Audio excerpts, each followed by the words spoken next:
They say that the mind is the final frontier, more vast and treacherous than any mountain or sea.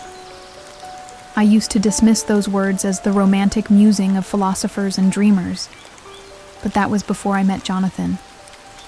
Or rather, before I came to know him. Truly know him, through the fragments of stories he told me about the mountain. Jonathan spoke often of Brocken, not the Brocken of modern Germany, known for folklore and fading tourist trails, but a Brocken he carried within him, a living, breathing mountain wrapped in fog and myth. He would recount these tales with the fervor of a poet and the clarity of a historian.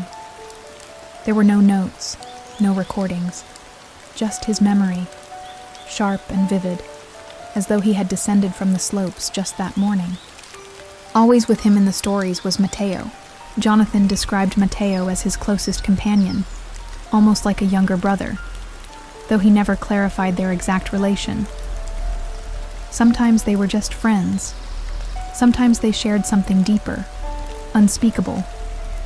But they were always together, scaling the dark ridges of Brocken, sleeping under the mountain's bruised skies, breathing in the ancient wind that whistled through skeletal trees.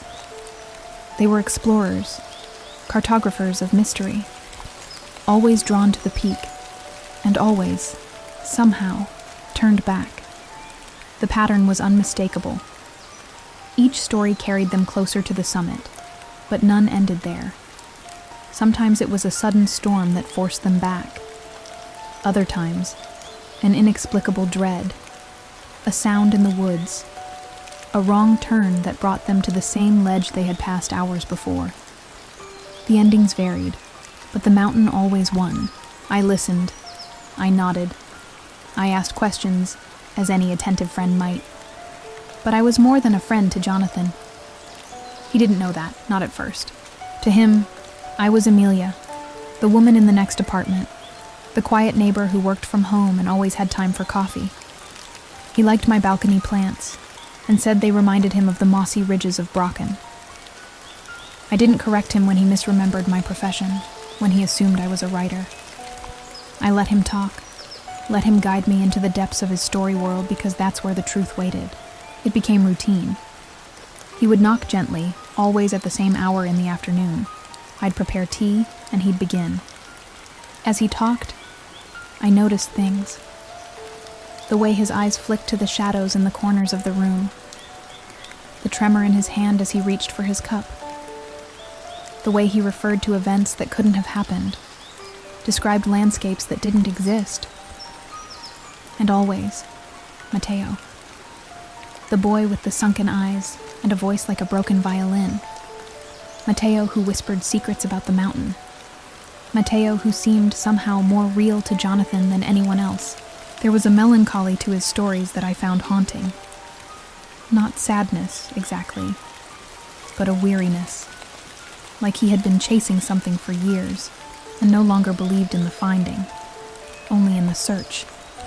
Sometimes I imagined the mountain myself, a towering hulk veiled in perpetual fog, a place where reality bent and reason failed.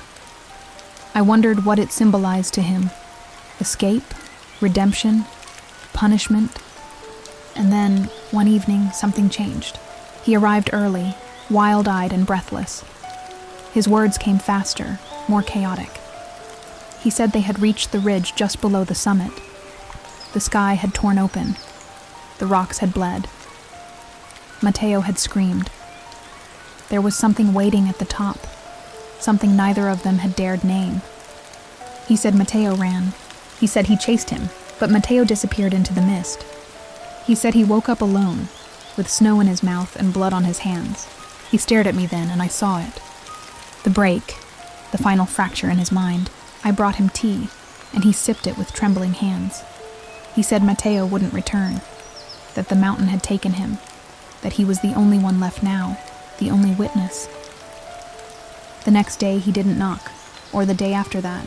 I waited 3 days before I used my key. He was in bed, fully clothed, eyes wide open, whispering to the ceiling. Words I couldn't understand. A language made of frost and silence. We admitted him that afternoon. The hospital is quiet, far from the city, surrounded by trees, though none tall enough to resemble a mountain. The staff knows not to contradict his stories. They humor him, for now. I visit when I can, not as Emilia the neighbor, but as Dr. Emilia Hart, psychiatrist and attending physician. The records were difficult to piece together, but we found enough. Jonathan Calloway, former psychiatrist, served at this very hospital for nearly a decade. Reputable, even brilliant by some accounts, until the incident. Matteo Harland, a patient with a long history of dissociative and delusional behavior, brought in after a series of disturbing episodes involving hallucinations centered around a mountain. Brocken. Jonathan had taken a special interest in him. Too special, it seemed. Somehow, the stories Matteo spun had embedded themselves in Jonathan's psyche. Slowly, subtly, the boundaries blurred. He stopped documenting their sessions, stopped consulting with peers. The roles reversed.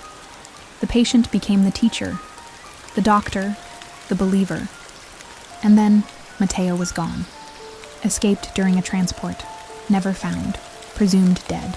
The trauma of the loss must have unmoored Jonathan completely. He left the hospital soon after, disappeared into the city, where he constructed a new identity, a new narrative, one where he and Matteo were fellow travelers, comrades against the fog. He never questioned why they never reached the peak, because that was the anchor of the delusion, the journey without end, the struggle without resolution. Even now he speaks of the mountain, tells the nurses that Matteo is close, that he hears his voice in the wind outside the window, that one day they'll finish what they started. I sit with him sometimes. I listen, as I always have. I no longer ask questions. I let him talk because that's all that's left. In the end, I wonder if he's truly lost, or if in some twisted way, he has found something we can't understand.